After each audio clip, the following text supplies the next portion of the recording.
ধুবুৰীত যোৱা এসপ্তাহ ধৰি আমাৰ ইয়াত আইন শৃংখলাৰ পৰিস্থিতি অলপ প্ৰত্যাহ্বানমূলক হৈ আছে।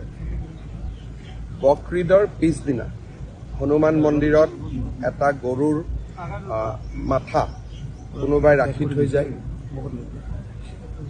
হিন্দু মুছলিম সকলো মানুহ আহে, পিছ কমিটি কথা বতৰা পাতে, ভালে ভালে চবখিনি হৈ যায়।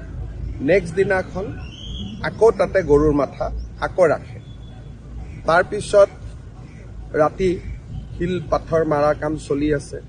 আৰু চবচে ডাঙৰ কথা যে ঈদৰ আগদিনা ধুবুৰীত 3খন খুব নবীন বাংলা বুলি, যি নেকি বাংলাদেশত ধুবুৰী জিলাখন ইনক্লুড কৰিব লাগে বুলি ইয়াতে পোষ্টাৰ মাৰিছিল 3টা।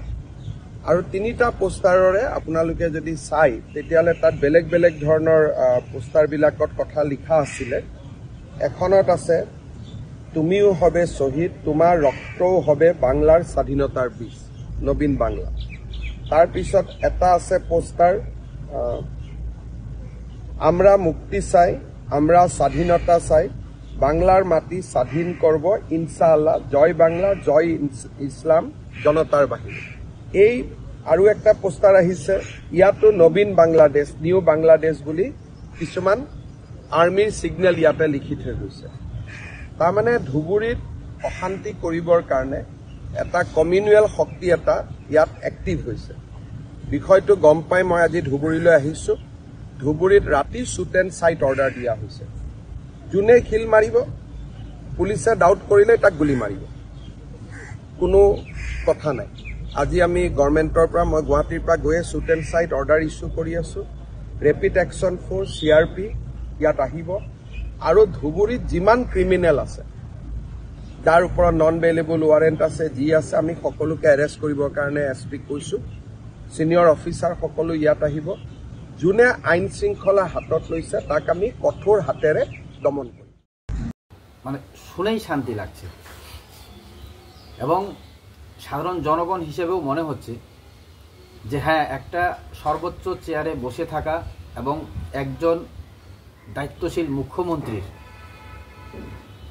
ঠিক এরকমটাই কথাবার্তা এবং এই ধরনেরই কাজ হয়তো সকলেই পছন্দ করবেন। হ্যাঁ বন্ধুরা, আপনারা দেখলেন যে আসামের মুখ্যমন্ত্রী হেমন্ত বিশ্ব শর্মা, ওনারই বক্তব্য। এই কুরবানি ঈদ গেল, সেই ঈদের আগে উনি যেটা বললেন, হয়তো আমরা সকলেই তো এই ভাষাটা বুঝি না, কিন্তু আমি যতটা বুঝতে পারলাম এই ভাষার এটাই হচ্ছে কথা যে আসামে ঈদের আগে একটি হনুমান মন্দিরে এটি গরুর মাথা পাওয়া যায়। তো সেটা পাওয়ার পরেও মাথা পাওয়া যায় মানে কি, এটাই হচ্ছে দাঙ্গা লাগানোর একটা উপকরণ বা বিশৃঙ্খলা লাগানোর, অশান্তি লাগানোর একটা সৃষ্টি, যেটা আমাদের পশ্চিমবঙ্গে মাঝে মধ্যেই দেখা যাচ্ছে এখন। তো আসামেও ঈদের আগে সেরকম একটা ব্যবস্থা চলছিল। তো সে মন্দিরে পাওয়া যায়, তারপরেই কিন্তু সেখানকার সকল জাতির লোকই বসে কমিটিও বানান এবং সেই সমস্যাটাকে তারা শান্তির জন্য সেখানে মিটে ফেলেন। কারণ কেউই কিন্তু অশান্তি চায় না। অশান্তিটা কিছু কিছু লোক আছে যারা রাজনৈতিক স্বার্থে কিন্তু লাগিয়ে দেওয়ার চেষ্টা করে। এটা বুঝতে আর আমাদের দেরি নেই। এখন জনগণ সজাগ সচেতন হচ্ছে, তো এতটুকু বোঝা যায়। তো সেখানেও সেই ব্যবস্থা ছিল, কিন্তু সাধারণ মানুষ সেটাকে মিটিয়ে ফেলে। এবং তারপরেই কিন্তু আসামের যে ধুবড়ি, এটা কিন্তু ধুবড়ির ঘটনা। সেই ধুবড়ি এরিয়ায় নতুন বাংলা বলে কোনো এক সংগঠন হয়তো আছে, সেখানে কিন্তু তারা পোস্টার করে, সেই পোস্টারের ইয়েটা শোনালো যে আসামের কিছু একটা অংশ তারা স্বাধীন হতে চায় ধুবড়ি, এবং নতুন বাংলা হিসেবে নামও দিতে চাচ্ছে, মানে বাংলাদেশের সাথে যোগ। তো এই যে পোস্টার মানে কেউ যদি মানে স্বাধীনতায় চায়, তারা প্রকাশ্যে কোনো সংগঠন বানিয়ে আন্দোলন করবে। এই চুপচাপ করে, মানে এই স্যাম যেমন আর কি, ওই পোস্টারিং করবে না কেউ।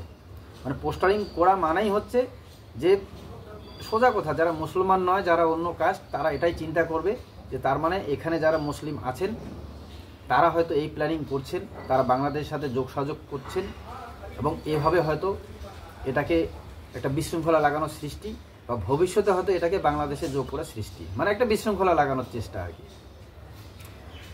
এবং কোথাও কোথাও পাথরও মারা হচ্ছে, ঢিল ছোড়া হচ্ছে মাঝে মধ্যেই।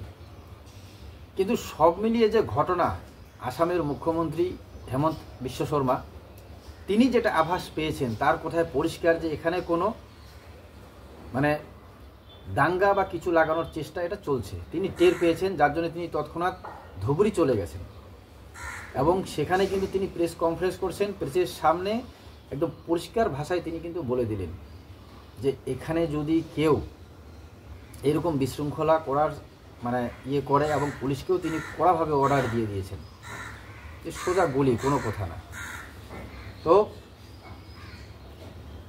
এটাই হয়তো সাধারণ মানুষ চায়, কারণ সাধারণ মানুষ কিন্তু কোনো দাঙ্গা বা কোনো বিশৃঙ্খলা চায় না, তারা কিন্তু শান্তিতে বসবাস করতে চায়। যেটা আমি আগেও বললাম যে কিছু রাজনৈতিক, কিছু পলিটিক্যালি ব্যাপার থাকে বা কেউ বা কারা উস্কানো থাকে, যাদের মদতে কিন্তু এই সমস্ত দাঙ্গা লাগানোর কাজ, এই পোস্টারিং, এই গরুর মাথা এগুলো করা হয়।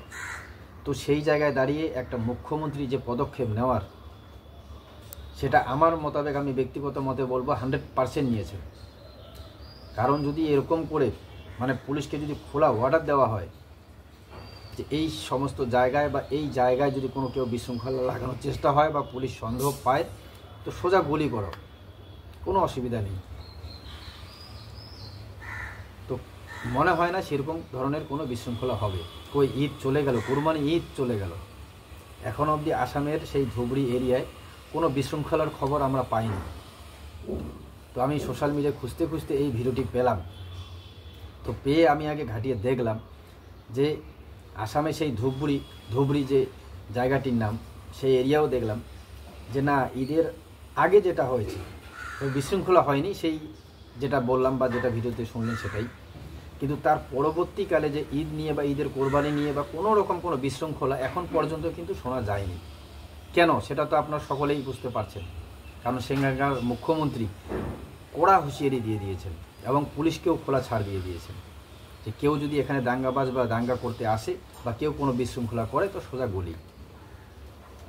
তো আমার মনে হয় পাশের রাজ্য আমাদের পশ্চিমবঙ্গে কোনো কিছু হলেই আমরা সবসময় নেতাদের মুখে শুনে থাকি পাশের রাজ্য ইউপিতে কি হচ্ছে, পাশের রাজ্য বিহারে কি হচ্ছে, পাশের রাজ্য আসামে কি হচ্ছে, এগুলো সব তর্ক বিতর্কের মধ্যে বলা হয়।